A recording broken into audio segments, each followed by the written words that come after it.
great day, everyone. Ed Dudley coming to you from Durham, North Carolina. And actually today I'm representing the Boston Celtics, my basketball team. We're soon to be world champions. And if by the time this airs, we're not world champions, I'm still repping the Celtics. Happy to be here this morning. Today, all the time, I'm with my co-host. She's absolutely amazing. She's beautiful. She's intelligent, but most of all, she loves people. I am the change and free Miss Charmaine Subramani. What's going on?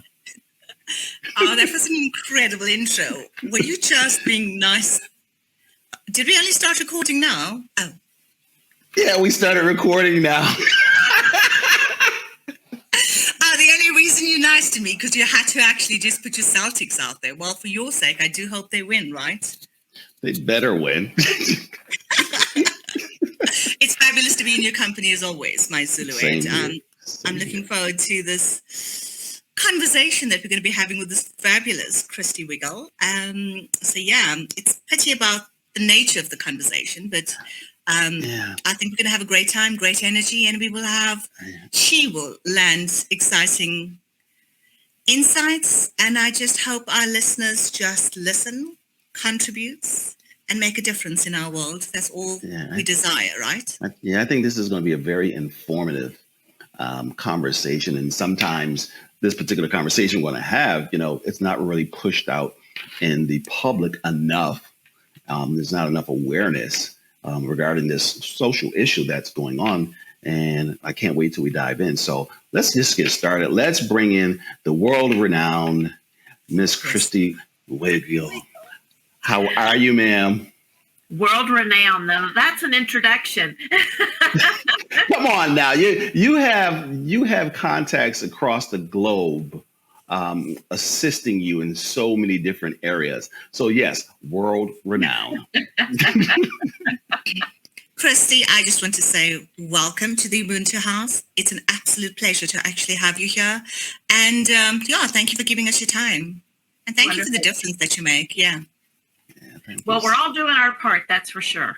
Yeah. And so everyone that does not know, all of us met via LinkedIn. True story. I met Christi during LinkedIn. She found me. Charmaine commented on a post that we weren't even friends via LinkedIn. So if you're not using LinkedIn to just connect and be with people, you're missing out. So with that being said, and that wasn't a commercial for LinkedIn. We aren't getting paid from LinkedIn. They're not a sponsor of us, but I love the platform. So LinkedIn, if you actually see this and you want to be a sponsor, I'll add it.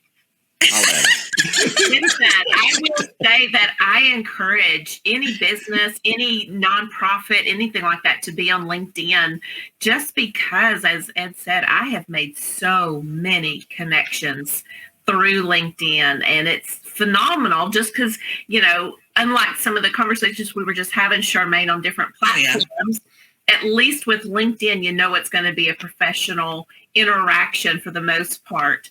But yeah, definitely. There's another plug for LinkedIn. So with that said, thank you for having me today. Y'all have a good day. Well, Christi, I'd love for you to share with our listeners and viewers, because we're going to be on YouTube as well, who you are, what you do, and what fuels you. Well, my name is Christi Wigle. Yeah. Listen, my true story, sidestep, but my son, when he was playing football, they used to say, wiggle, wiggle, wiggle. And I said, honey, just wiggle. It'll be fine. So finally, his call name ended up being, hey, Wiggle. And he loved it. Well, I called you Wiggle, so my apologies. I did too, so I should know better. You should know better.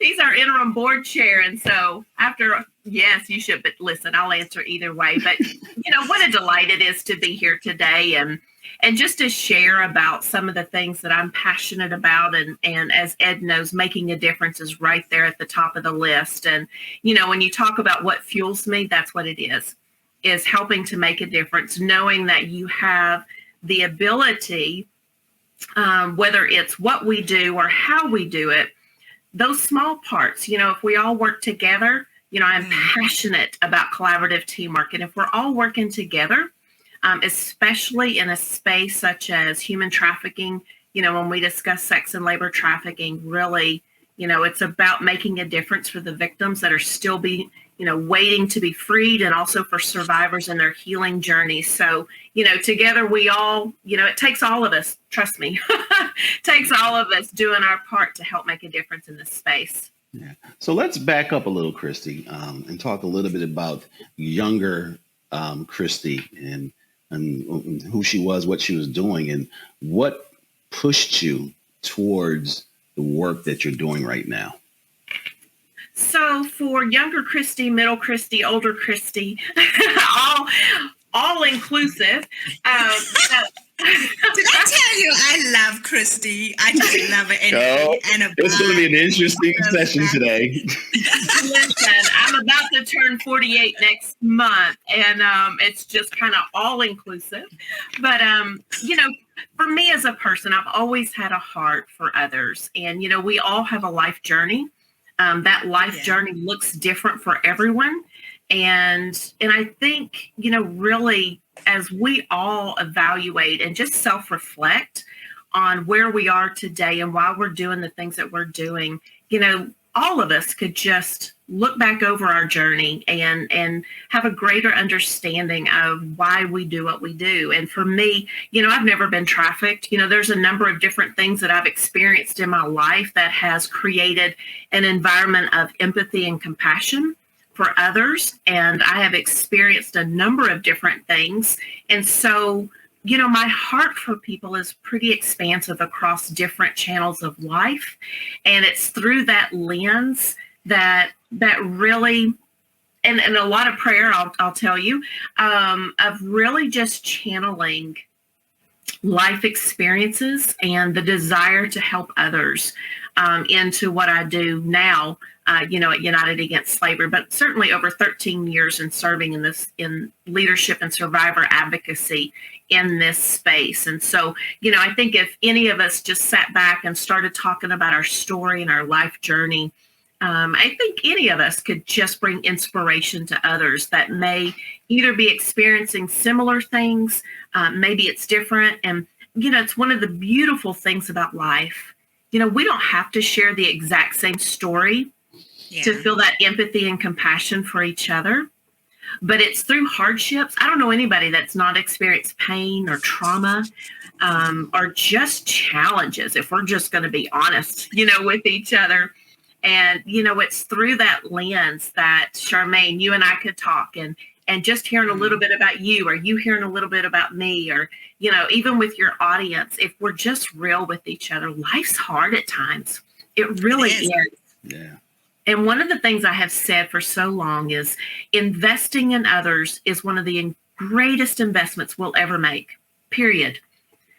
Literally, investing in others is one of the greatest investments we will ever make. And here's one of the reasons why, is because in the midst of our own life journeys, it can sidetrack us sometimes. It can literally knock us off our feet at times. And when we are investing in others, literally it helps us to take our mind and our focus off of some of the hardships or challenges that we're facing, and literally be able to share life with others and encouragement with others. And so that really has been the lens of my life, of really what's fueled me to do what I've done. And again, that, having that passion for collaboration is, it's so key, because as Ed mentioned, I've had the honor and privilege of interviewing and working with colleagues in more than 20 countries. And, as I talk with them and listen to their stories,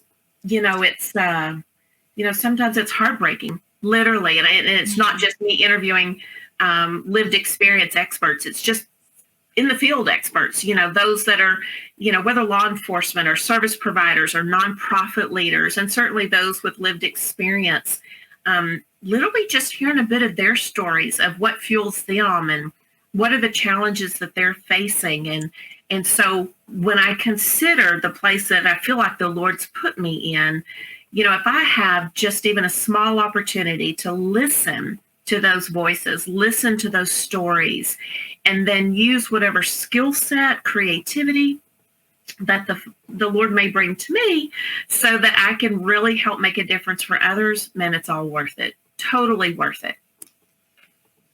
I just love what you actually said, though, because helping and investing in others actually keeps you focused. For me, it has been a coping mechanism. Mm-hmm. As you just said, when you help others, it kind of fuels your soul and keeps you going as well in the process. I used to, talking about trauma, I used to suppress mine for the longest of times, and pretend it never happened. And that's how I coped and gave back in ways, because you don't want the same level of unkindness that you've experienced for somebody else to experience it. And therefore, you actually give the way you do. Well, I have. And I notice most people actually do it. Once you heal yourself, it's very easy to give that love and that kindness and that joy to others.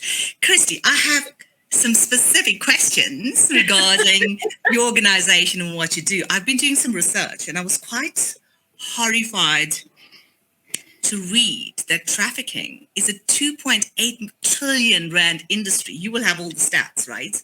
I was like, damn, how can this industry be so lucrative? How ridiculous it is that lives of others are suppressed or tortured for the benefit of financial gain. Talk a little bit about that. So before you do that, Charmaine, you said over 2 million rand. What is that in US dollars? I'm sorry, 2.8 trillion. Trillion. What is that in US dollars for those that might be here? So you would have to take it and divide it by 15. The currency is 1 to 5 at the moment, actually. Okay. So it's still a lot of money. It's still a flipping load. It's a lot of money. Yeah, and it's ridiculous. It's a huge industry. Yeah. Okay. Unfortunately, it is. Yes. Sorry, Christi, what was that? I said, unfortunately, it is a huge industry. Yeah. And I also learned that trafficking, for the longest time, I thought trafficking was just sex trafficking and labor trafficking. Apparently, people get trafficked now because of organ transplants and for criminal activities. So they need to be doing all of that. And there was something else I read that escapes me. So, speak a little bit more about this crazy world we live in. So I will tell you first and foremost, and Ed knows this, I am not a big fan of statistics, even though I lead an organization that is research and data collection. And so let me just explain that. The statistics that we have in the anti-trafficking field are so outdated that there is such a need for updated statistics that are relevant to today, not 20 years ago, 10 years ago. And when I say relevant to today, if one life is trafficked, it's one too many. So when I talk about statistics not being relevant, every one of them are relevant, but more accurate, I guess is a better word for me to say, that more reflect where we are today. So human trafficking, as you mentioned, Charmaine, it does include sex and labor trafficking, domestic servitude, organ trafficking. One of the lived experience colleagues that I work with, she was almost trafficked. One of her organs was almost trafficked, and she had already been trafficked in sex previously. And so, there's so many variations for this across the globe. And here in the United States,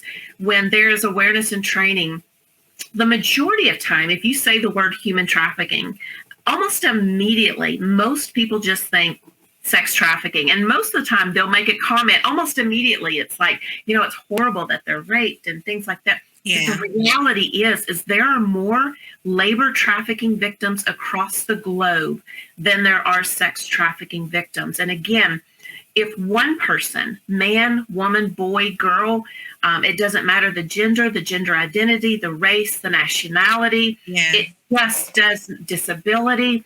It does not matter who you are. Anyone out there, any population can be trafficked, but we do know that there are some populations that may be vulnerable to both sex and labor trafficking. And so, when we talk about statistics, when we talk about how large human trafficking is across the globe, it is big business. And so there are some of our colleagues work on trying to identify updated statistics on how many potential victims there are. And there are millions of victims across the globe. And again, I want to emphasize to your listeners, so if you hear the word human trafficking, just know that it's more expansive than just sex trafficking. You may have orphanage trafficking, where they're trafficking children throughout different group homes and orphanages.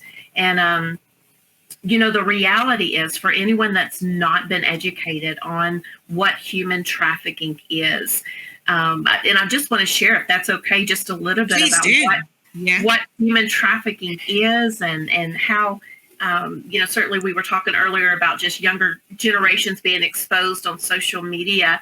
And I can tell you, I've had several of my friends last year reached out to me because they knew what I did. And literally within a few months, I want to say, let's see, 1, 2, 3. Within 3 months, I'd had 2 parents reach out to me because their children have been prospected online through different social media channels. And although neither of the situations were potential trafficking, there was sexual motivations on the other side of the parties that were involved. And so, in this day and age when we have so much more digital access and readily open access to online platforms and applications and cell phones and all of those things that can be beneficial, it also exposes our younger generation to some nefarious acts that can lead to things that are harmful for them. So, when we look at sex trafficking, when we look at labor trafficking, it is the exploitation of one person for financial gain. For adults, it's through force, fraud, or coercion. With sex trafficking of minors, you don't have to prove the force, fraud, or coercion. If someone is paying for sex in exchange for value, someone else making that profit, then that enters into an environment of sex trafficking of minors.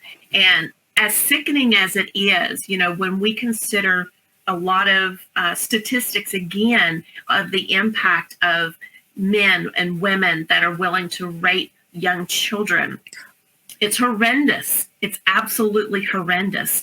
And when you're looking at the impact on the lives of these young children that have been trafficked, whether through sex or forced labor, the healing that's required. Imagine the trauma that they have to endure just to, first of all, heal from the trauma that they've endured, but also learning to trust again. And, as we look at forced labor, it may include in agriculture, it may include in salons. There may be peddling from children. Again, not just here in the United States, but in other countries. They could be brick kilns that are used. And I will tell you, I still provide long-term advocacy for both sex and labor trafficking survivors, and have pretty much for this almost the entirety of the 13 years that I've been in this space. But I will say that a lot of individuals that have been trafficked for labor may have also been trafficked for sex, and vice versa. So many sex trafficking victims have also been trafficked in labor. And I want to just disperse a misconception for the audience in that, a lot of times, kind of like when you hear human trafficking, you automatically think sex trafficking. Yeah. Well, I want to disperse the myth that here in the United States, that human trafficking impacts American citizens. It's not just foreign nationals. In my journey, and again, those that are providing service, direct victim service care, usually works with different populations. And although, I've worked with foreign nationals as well that have been trafficked, a lot of the survivors I've worked with have been domestic. They're American citizens that have also been trafficked. And we have this perception that, this population would never get trafficked, or, if they live in this area, wealthy, they'd never get trafficked. Anyone, if there's a vulnerability, can be exposed to nefarious trafficking and be exploited in that manner, which is horrendous in every sense of the word. It's actually crazy, though, because I was reading up, and in Africa, there's 2.8 people for every 1,000. I know stats is not your thing, but I was like, damn, that's a ridiculous amount. And Africa is largely a poorer country. And the perception, or the viewers, the poorer you are, the easier it is to be lured into supposed opportunities, and therefore you get trafficked quite easily. Gauteng there's been an increase in human trafficking as well. Gauteng is the province, Johannesburg, Pretoria, Vereniging, that's the Gauteng province. So yeah, it's crazy, Christi, to think that I know we live in an unkind world, but just hearing this, what you're sharing, it's actually ridiculous to think that this still happens. It just helped me out. Well, and let me clarify one thing. Although I'm not a big fan of statistics, we have to have statistics. It is data. It's a reality. My push for that is that we just need updated statistics. Sure. Data is, unfortunately, it's beyond just saying this many potential victims in the world, because every one of those statistics is a person. It's a life. And it could be a young child. It could be an adult. And that's another misconception as well, Charmaine, is that a lot of people just think that children are trafficked, but adults are also trafficked. Men are trafficked. Women are trafficked. Different genders and gender identities are trafficked. Anyone, if they're in a vulnerable situation, could be exposed to that. Go ahead. I just want to share a story now that you're talking about trafficking. When I came back after I traveled, I actually shared with my husband. I was actually in France, and every place that I went to, there was an Indian woman that literally was in the same stores. And then she eventually bumped into me and had a conversation with me to go, what are you doing here? I was like, no, yeah, I was studying at the stage. So I was here on a course. And then she, and what are you doing? She says, no, I'm studying here as well. And she goes to me, so what are you studying? And I shared with her, and she goes, oh, you're from Africa. I'm studying African music, There's something happening at the club later on. Please do come. And I just found it very strange, because when I went back to my hotel, and I was ready to go because I love to dance, and I played this in my head. But every store I was in, this woman was actually there. She wasn't buying. And then I go like, I used to look younger than the point is she assumed probably I was much younger than I actually am. And I came back to the room, gave my hubby a call, and I was like, I'm thinking, and he was like, damn, girl, are you stupid? Do you know what I'm saying? So the point I'm making, the people that you least expect to traffic you are probably the people that they get to lure you in. I mean, she was Indian. She didn't look harmful at all. She said she was from India. So why am I sharing this? Because we all are vulnerable to be able to, this to happen to us. We just need to be more aware. It is. And you know what? Sometimes crazy, right? it may be that someone, just like in the situation the example I gave a moment ago about the parents where their children had been contacted by men through online apps. You know, their intention, the men's intention probably wasn't to traffic them, but it was to rape them. It was to have inappropriate sexual activity with them. And that's one of the things that even in our school system, because not everyone likes to talk about human trafficking, you know, it's not in our system, our area, our community. It's not in our province. But the reality is crime is, unkindness is, and whether the intention of some of those individuals is the ultimate goal to traffic someone, or it is to rape someone, or it is to have inappropriate sexual activity, the reality is it's all wrong. Yeah. It's all wrong.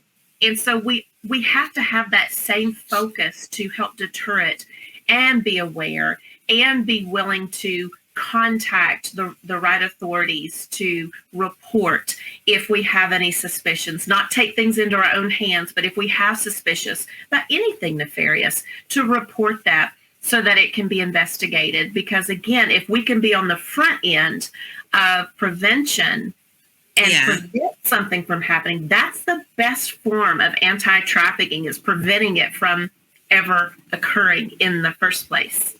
So you talked about prevention and getting everybody educated. We're all parents here. And so many parents out there we've access to everything online and a heartbeat. As parents, what should they be looking for? And what do you think some parents, how should they be educating and talking to their children about this subject? Because it is real and it happens to so many young people as well. So number one is communication. It is communicating with our kids, with our grandkids, with the kids in our lives that we have been blessed to be an aunt or an uncle or a mom figure, a dad figure, an aunt figure, maybe a soccer coach or a youth pastor. If we have exposure in our circles with kids, communication is key. And, we're kind of in this generation to where, a lot of people, well, kids don't want to talk. Well, that's not really true. They do want to talk. And we've just got to learn how to talk in a way that they can hear it and understand it. And again, I want to emphasize that when we're having these discussions with our kids, no matter who they are, as we're talking to our own kids or talking with other parents that have kids, it isn't always just human trafficking. And an easier way to segue into this is just discussing some of the nefarious intentions of others that are online, whether it be having inappropriate sexual conduct or webcamming or sexting, things like that. So the first thing I would say in talking with children is keeping the open door of communication, because it's kind of hard if we don't have that communication with our kiddos to just come in and say, hey, we need to talk. You don't need to do this. This is real. Don't do this. Don't do this. But if we as parents and influencers of children, if we keep the doors of communication open, then there's more of a trust for us to be able to go in. Another thing, and it's important to share, is that communication doesn't always exist in households. And so it's very real. We can talk about, you need better communication. You need to talk about apps. And I'm going to share some of that in just a second. But what happens when you don't have those open doors of communication? And so you don't know how to approach these particular topics. There are so many resources online, on YouTube, that you can go to that are just short clips that are designed for youth, for teenagers, that can educate about human trafficking, about sex and labor trafficking, just to expose them to it. But in talking, some of the things that I encourage parents to do in their discussions is know what's on their phone first and foremost. Most kids have a phone, and a lot of kiddos have sole possession of those phones. And so they can download different apps, and they want the likes and they want the follows, and I want the pictures to be liked. And the reality is that for a lot of kiddos that have their own cell phones, it creates a disconnect with the parental individuals in their life, to where parents don't know what's on those cell phones. And so for the first thing, Ed, that I would say is know what's on your kid's cell phone. Know which apps are on the cell phone, whether it's TikTok, whether it's Instagram. And I will tell you, for whether someone is doing something nefarious, like they want to share pictures of private parts, whether they want to try to groom youth into doing things that they don't. Literally, some of those video apps is a great way that they it's not a great way. It's a great way for them, but it's one of the larger ways that they will interact with our youth in sharing, hey, I'll show you, you share me. And literally in those moments where they can video those interactions, you want to talk about how something can go from, hey, you show me, I show you, into trafficking. This is how it happens. Hey, I don't believe you're a female. I don't believe you're a male. Send me a picture, prove it to me. It can be something that easy in their mind to get a picture. And when they have those images, once you put something on the internet, it's forever there. You can never get it back. And so a lot of times our youth want to feel accepted. They want to feel loved. They want to feel cherished, and they want to feel beautiful, want to feel handsome.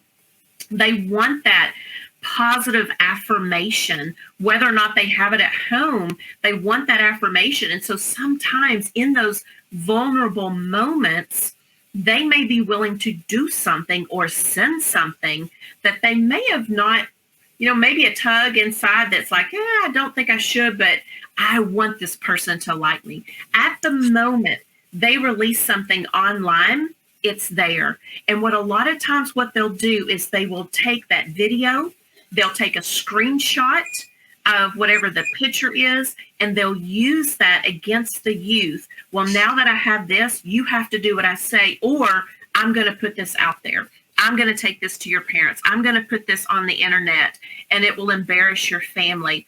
And instantly remember how we've talked about, it's not always just the immediate intent to traffic. Sometimes it can just be sexual, if we're talking on the sexual side of things, not labor. Sure. But they can use something as simple as, I'll show you, you show me. And again, when I say that, I'll show you a picture of me, you show me a picture of you, as something that's more of our private parts. And in that moment, they can use that against the young person as a means of control, of embarrassment, of enticement, that now I have to do what they say, or they're going to expose those pictures or videos to other people. And literally, that's how it can very easily get into an inappropriate sexual relationship, excuse me, whether it's webcamming, whether it's sexting.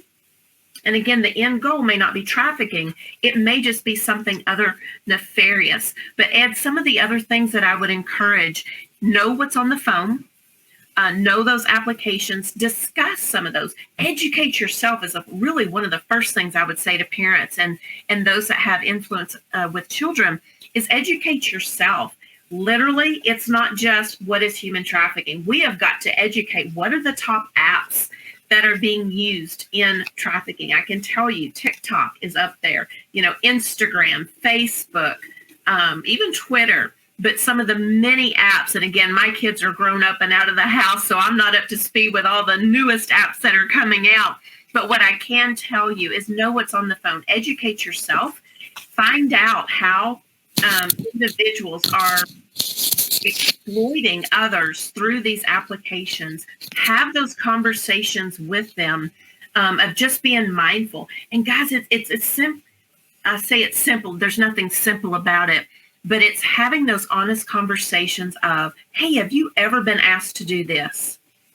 Have you ever, been in a position to where you felt like you had to do this? Sometimes you don't even have to mention the word human trafficking because it's such a big, bad word. You can literally ask questions that are relevant to the situation without even ever mentioning the word human trafficking. Charmaine? I do have a question, though. It seems that whoever's, what can I say, enticing these kids to actually send pictures and things of that often ask them to keep it a secret. Mm-hmm. So even if you probe, do you think they'd be willing to actually share with you, or are they likely? Well, and that's where I would really encourage, you do not ever have to mention the word human trafficking, because a lot of times kids will just say, man, you're just making it too big. You're just blowing this out of proportion. Yeah. A lot of times it's what you say and how you say it. Sure. As much as what you say and how you say it. So I can have a conversation asking some of those questions, and they would never know I'm talking about, I have concerns about human trafficking. They would never know that I'm having concerns about this, but it's what you say that can make all the difference. And yes, Charmaine, there does have to be that trust there for them to even be able to say that. And that's why, without even mentioning the word human trafficking, you can ask, hey, has anyone ever told you not to tell someone about this type of scenario? It's questions like that can be probing, that doesn't put the child on the defensive or even fear, because if they're being shamed into not saying something. So if someone has images of them, so that's the shame that could prevent them from saying something. It could also be protecting their family, because those individuals may use threats. Well, if you tell anybody, then I'm going to this or I'm going to that. Doesn't mean that they're going to, but it's just the threats of it. And our kids love families. They want to protect their family, their friends. And so Charmaine, when you talk about, well, how do we get them to say it if they're, not willing to talk about those things? And again, it's how we say what we say, that you can literally be in a situation to where you can ask those questions. Has anyone ever, hey, I got a question for you. Make it lighthearted. I got a question for you. Has anybody ever told you not to say something to anybody else about something? Make it lighthearted. It doesn't have to be this deep, dark, time of we all get serious. Make it lighthearted. Make it a safe environment to where they feel like they can talk freely, and that you're providing that safe place for them to share. Because the reality is, if our kids are in a situation that they have been exposed to something nefarious through shame, through threats of harm to others, no matter what the situation is, there's still a way for us to go and talk to them about that. And hopefully there'll be enough of a safe place that they can share without them feeling like they have put someone else at harm by doing so. Does that answer your question? Absolutely. And I think a lot of parents need to hear this, and a lot of adults that have children in their lives, whether nieces, nephews, or you're a mentor, you need to hear this, because it's going on so often up under our eyes. And a lot of times we are in this bubble where we believe that it's not going to happen to us. Mm-hmm. It's not going to happen to anyone in my circle. And we need to stop thinking like that, because it happens to those that have less and those that have more. It happens to the full spectrum. So thank you for sharing that. Can I give an example on that very thing real quick? Yeah. About the wealth. Think about what could be vulnerable for families. And sometimes it is their wealth. That is the vulnerability, if they have a lot of clout in the community where they are. And I can tell you, one of the lived experience experts who was sex trafficked as a minor, and she travels the country helping to educate others, the wealth was the vulnerability. And they, in her youth, some had did a video of her and threatened to expose that video to the community, which could have brought harm to her family. And so she ended up doing what they forced her to do in a manner of protecting her family. But you think, okay, someone wealthy, could they ever be exposed? Someone poor, could they be exposed? Yes. And it can go anywhere in between as well. So thank you for bringing that point up, Ed, because it absolutely can also be a point of vulnerability. You said a lot of valid points, Christi. What really stood out for me is the safe space, because kids need to be loved and need to be heard in our homes. Often, I'm the parent, you're the kid, you're going to listen. With those kind of dynamics, it's not easy to be able to unravel or establish if the child is being lured or being enticed and things like that. So the point I'm making is, we as parents, and I mean, I've tried to live this in my life with my kid, we go everywhere and anywhere with the conversation. I'm not the kid, I'm not the parent, and you're not the child. We'll have an open conversation, and I can learn from you, and you can learn from me. So it's always been that sort of relationship. And it seemed to have worked well. I'm not a bad parent, clearly. That's what he tells me. I'm joking. So, yeah, I've learned a lot from him, actually. When we were in Thailand, I was pretty naive. Okay, I'm talking about trips. When he goes, Mom, are you being stupid? Do you know what they're doing? So kids can be very aware, because I'm not trusting, but I'm naive, I'm nice. And he's like, no. So kids can teach us a lot. Have that open conversation and be open to listening and hearing. That's the point I'm making. So, Christi, we talked about that this is a thriving, unfortunately, industry and the amount of money that's generating.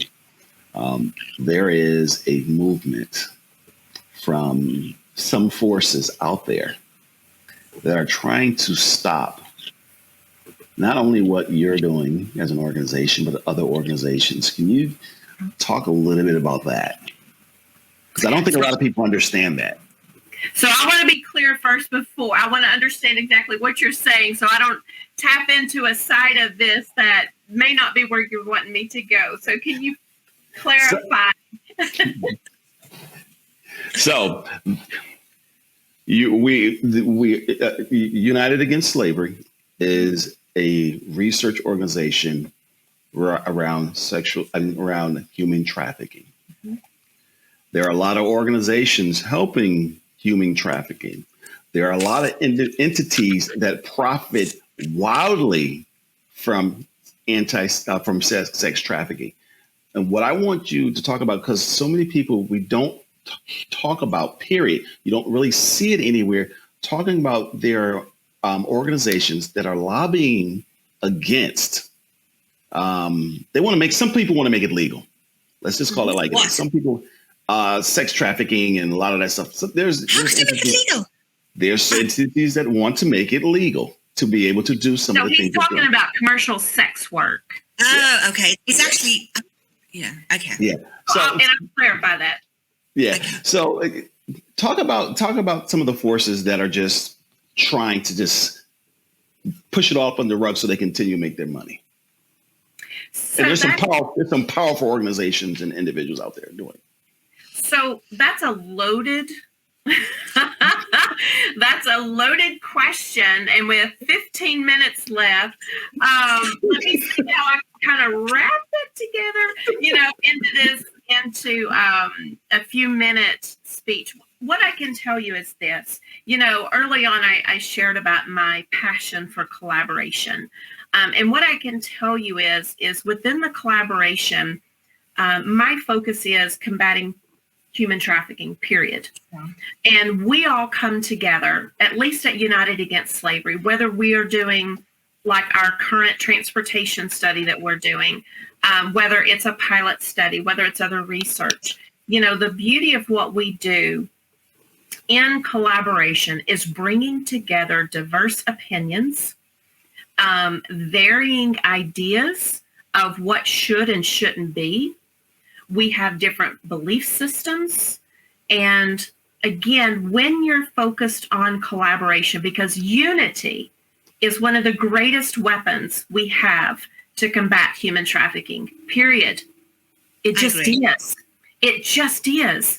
And when there is division with anything in life, we see it all around us in the political landscape, even in the religious landscape. And we have so many varying opinions of, do you think about this? What do you think about this population? What do you think about, when life begins? There's so much that divides us. It's easy to come that way. Yes. And we have got to come back and focus on what unites us. Mm-hmm. And uniting us is combating human trafficking. Now, within the divisions and the diversity of team members that we have, I can tell you there are individuals that believe that we should fully decriminalize commercial sex work and legalize this. As the leader of UAS, I don't take a position on that publicly in the sense that it can immediately show bias one way or the other. Especially, I can tell you, we have collected data across the country on this very topic, state level data that we're going to be reporting on. But exactly what Ed said is there are forces, there are things, and I think it's the areas in life that more commonly divide us than link us together. And sometimes those issues, the common thread is the division. We don't agree on this, so we can't agree on anything else. And it's this constant fighting and infighting that can prevent or slow us down from, again, the focus. The focus is combating human trafficking. And as we look at some of those forces that do divide us outside of the anti-trafficking space, it's still part of the anti-trafficking space because, and I want to be clear for your viewers, commercial sex work is not sex trafficking. You have many individuals, men, women, individuals that identify in the LGBTQ community that willingly choose to sell themselves. Now, that's a loaded 10-second statement as well, because many in the anti-trafficking space is, well, you can't choose to do that, this or that. And so we're not going to engage that conversation for this right here. But their commercial sex work does exist, to where someone willingly goes and either, via web services, whether it's direct, whether it's street work, and they choose to sell themselves for to make money, with or without a pimp. And sometimes, many times, the lines get conflated that sex trafficking is commercial sex work. Commercial sex work is trafficking. One can lead to the other. Being in the commercial sex work industry, they suffer abuses. They suffer hardships and challenges. Yeah. And it can lead into sex trafficking. And so, but it is different. And so, Ed, I want to try to answer the question and still allow room. Being in anti-trafficking work, guys, will never end human trafficking. We just never will. As long as there are people on earth that are greedy and willing to exploit others for profit. Now, what we can do is make it harder. We can increase the opportunities for prosecutions to exist without needing the victim's testimony. We can make it harder for individuals that want to buy sex from trafficked victims. We can make it harder for companies, even in the United States, that want to exploit workers for their own personal gain. But we'll never end human trafficking as long as there are people walking this earth. But we can absolutely have conversations like this, raise awareness, and hopefully, some of your listeners will, hear this and like, what, maybe I need to try that with my kids, or maybe I need to have that conversation with others that I know have direct impact with kids that are online. And it literally, it's conversations like this, Charmaine and Ed, that can help open the door to better communication that can prevent nefarious activities from happening. Again, that is the best form of anti-trafficking work, is preventing it from ever happening. It's actually sad to hear that in our lifetime we will not be able to end human trafficking. I had a conversation with somebody about 2 months ago that does work in this space, and she shared with me that people in governmental departments are part of the chain that actually benefit from trafficking, and therefore it's such a lucrative and such a, what can I say, people are not afraid to traffic or do this because there's no consequences really, because they have people in influential positions to get them out if need be.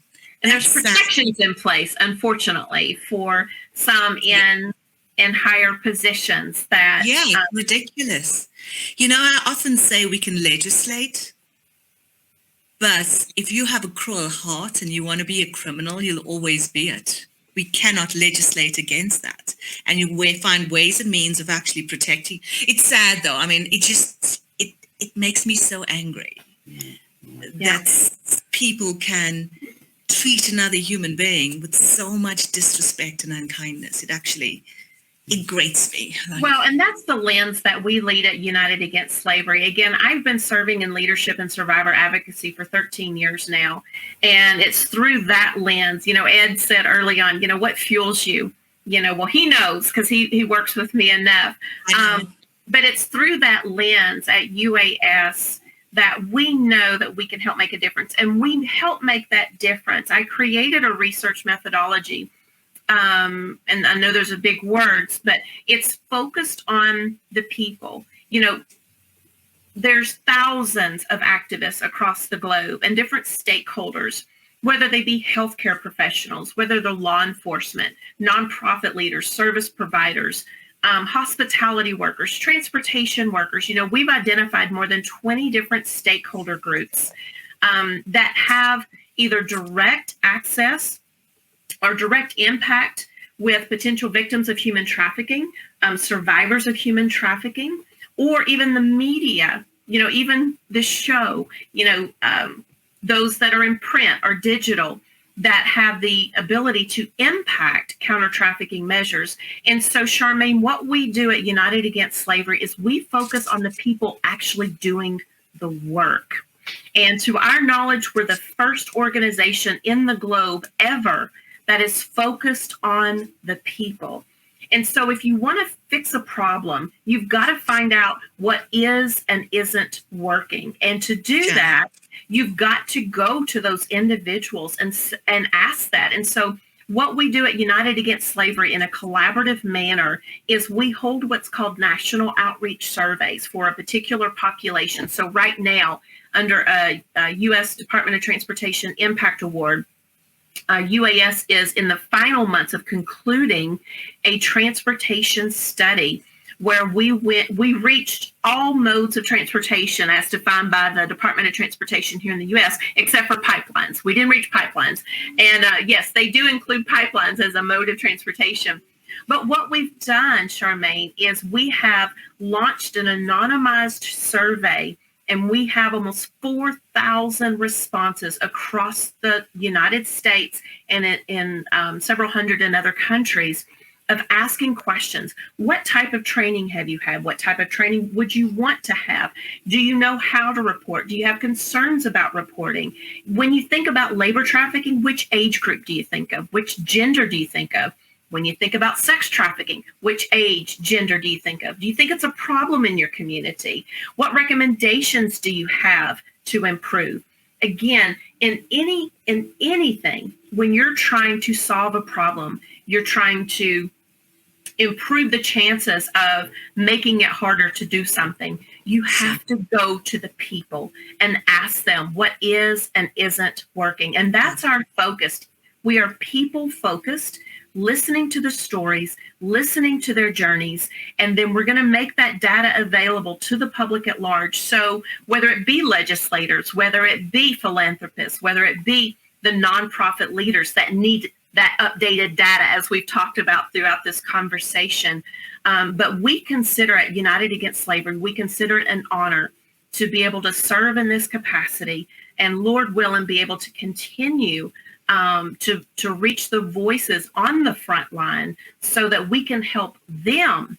We can help them do a better job of identifying signs of trafficking, knowing where to report. Because ultimately, Charmaine, and Ed knows this, everything that we do at United Against Slavery is to help see more victims freed from slavery, from all forms of human trafficking, but also to have more resources made available to survivors in their healing journey. Everything we do is through that lens.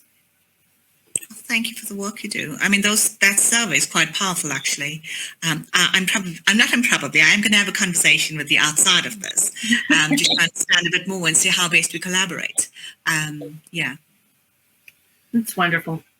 So, Christi, I want to go get a little personal with you right now. Uh-oh, here we go.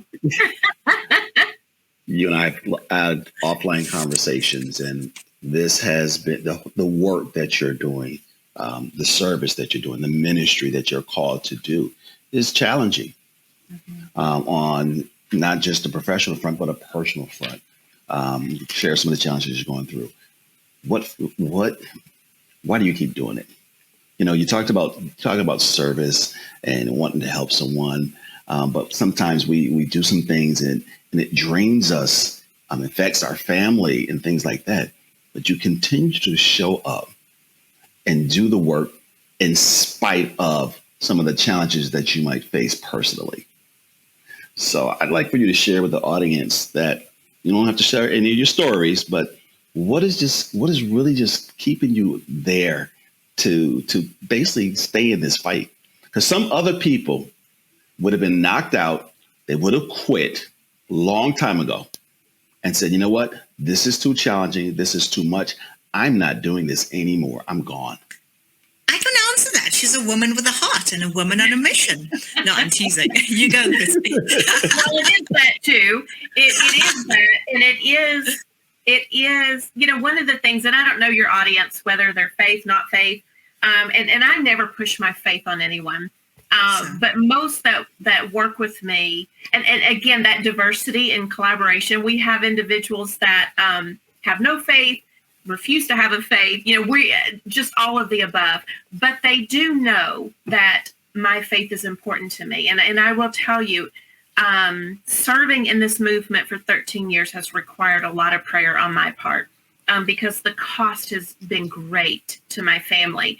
And I will generalize it a little bit to answer Ed's statement and question there, in the sense that, and this is another reason why our frontline data and research is so important, because I have interviewed field experts, field leaders in more than 20 countries. And I'll tell you, one of the leaders I was interviewing in another country, it's the first time we had talked on a Zoom meeting, and she just called me out first thing, literally at the beginning. She called me out and she's like, Christi, what makes you think that your survey, your research is going to do anything to help me? And she literally was leading counter-trafficking measures in her country. And she called me out at the very beginning. And I tell you, I took literally 3 or 4 minutes and shared part of my own story of some of the cost it has been for me and my family as a single parent. And immediately she put her hands to her face and just wept. I'm not joking. She wept. And she said, you have no idea what it is to finally talk to someone who understands. And so what we do requires a lot of heart. It requires a lot of commitment. It requires a lot of prayer, a lot of conversations offline with our board chairs, or, with our leaders in our team that we both walk with and accountable to. And I can tell you, in my time in interviewing leaders across the globe, many have lost their personal possessions. Many have lost their homes. They've lost vehicles. They've skipped more meals than they can count. They have had situations to where they're so exhausted, they don't even know how to function each day. And, this is the type of thing that as leaders, we don't talk about.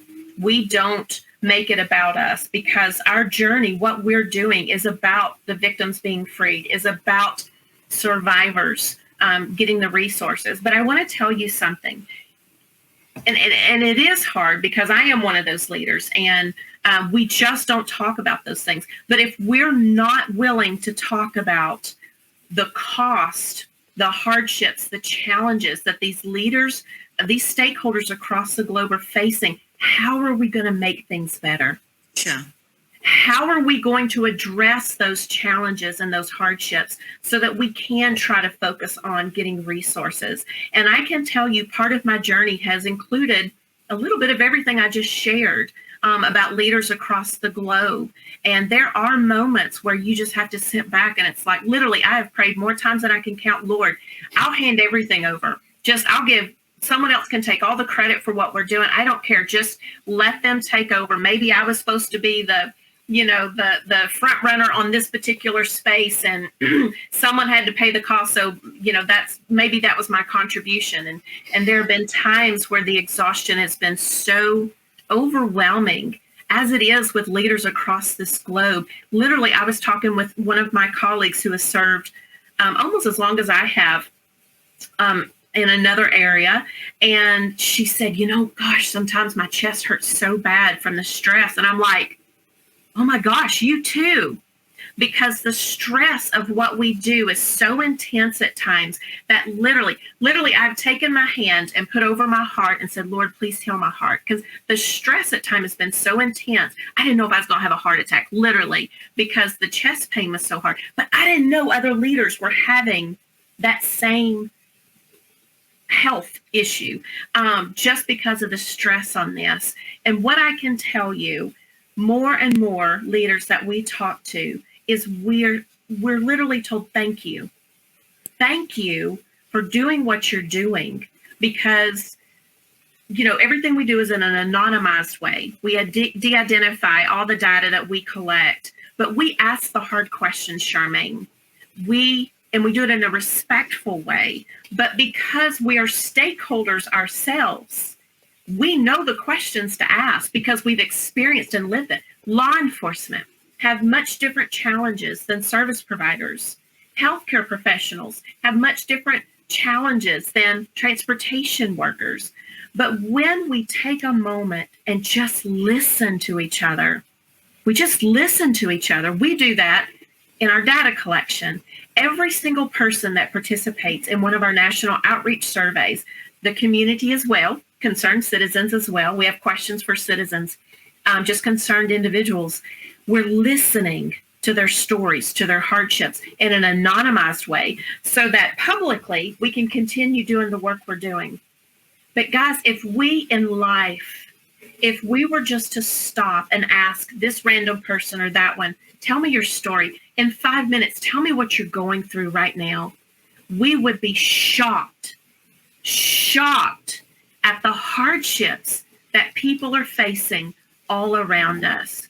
And so Ed, who has been on the other side of my phone call and my text messages at times of just literally walking through some of my own challenges, and with our board of directors, and also in working with so many leaders and frontline workers, working in the anti-trafficking space is not for the faint of heart. It just isn't. It is not. And the level of secondary trauma that can be experienced in this space is real, which is another reason why in our research in the national outreach surveys, I don't care which population we're surveying and targeting, I have mental health questions on there. It's so important. And I can tell you, even on this transportation study, how many times mental health were written in our qualitative data, the text data, where you can write in extra text, and how many times mental health was in there. And guys, if we would take a moment, if we really want to help make a difference, stop and listen to someone. When you ask how they're doing, don't just expect I'm doing good, because that's the response most of us are going to give. We're conditioned for that response. Yeah. We are, because we don't want to get personal. We've got so much issues ourselves. It's like, how can I take on somebody else's? But honestly, remember that investment statement that we talked about early on. Investing in others is one of the greatest investments you can ever make. And sometimes, guys, all that person needs is just a few moments to vent. They don't need you to solve their problems. They don't need you to act on their problems. They just need a listening ear. And when we talk about society as a whole, becoming better listeners is one of the greatest attributes that all of us can continue to grow in. Because if we look at each other, if we really looked not just at each other, but if we looked to walk with each other, even in a few moments, there is so much challenges and hardships that people are facing. And sometimes we just need to be heard. Those around you just need to be heard. Those around you just need a smile. Just passing by a stranger, walking down the street, or in Walmart or Target or the grocery store, just need a smile.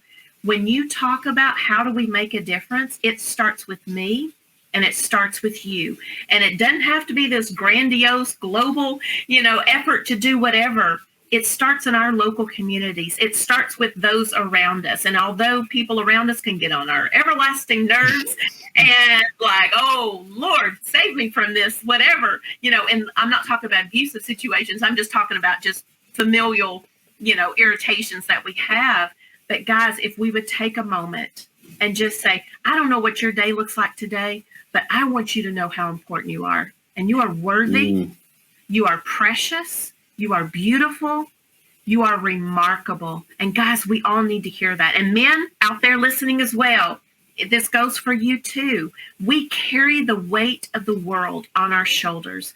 And sometimes a lot of times, we just need that affirmation that says, you're going to make it.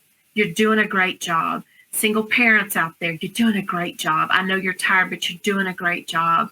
2-parent homes, it's tough, it's hard. Whatever the situation is, you're doing an amazing job. And guys, this is how we make a difference, is investing those few words, that few smiles, listening to others. That is how we help make a difference in our local communities. And it doesn't cost anything to do other than a choice to do it. Oh, girl, I love you. You're incredible. All I want to say is thank you for your service. Thank you for your passion. Thank you for your commitment. Thank you for being you. And you've said so many beautiful things. It starts with you. It's in your circle of influence. It's community, country, and then the world. Fix home first. And that's how you make a real difference. Oh, I love you. There's so much we can talk about. Oh yeah, we could be on here for a while. I got a laundry list of stuff, that I wanted to share. But Christi, how can entities and individuals find you or reach out to you? So the best way to find us is just go to our website, and that's www.unitedagainstslavery.org. You will find information even about our current transportation study on there. We were the first ever award recipient of the U.S. Department of Transportation Combating Human Trafficking in Transportation Impact Award. And I can tell you what we've did with $50,000 is the equivalent of several six-figure research studies that we, as Ed knows, that we have completed on this. But I will tell you, as I know we're coming to a close, one of the lived experience experts that I interviewed for this transportation study, what he said was so profound. And he said, truly, transportation is the first point of opportunity that victims, not the survivors, victims of human trafficking can potentially get freed or escape, because transportation is used throughout exploitation. And it was such a beautiful sentiment of the importance of transportation workers knowing that while we're tasking them with keeping supply chain up and helping us get from one point to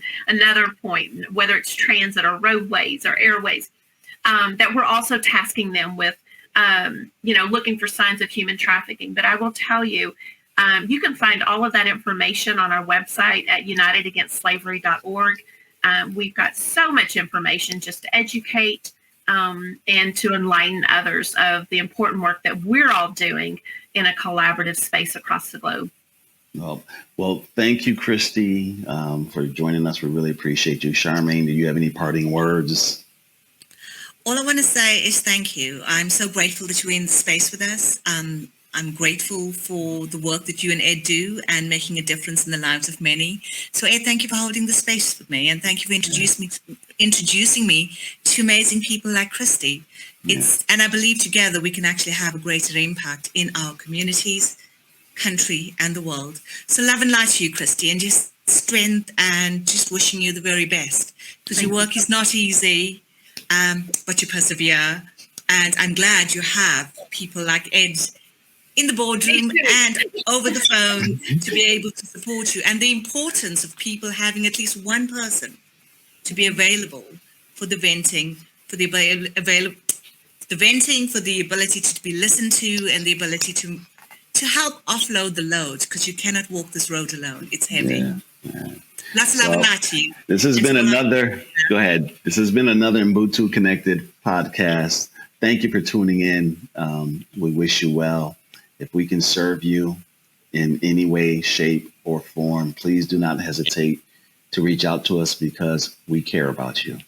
Have a great one. Take care, everybody.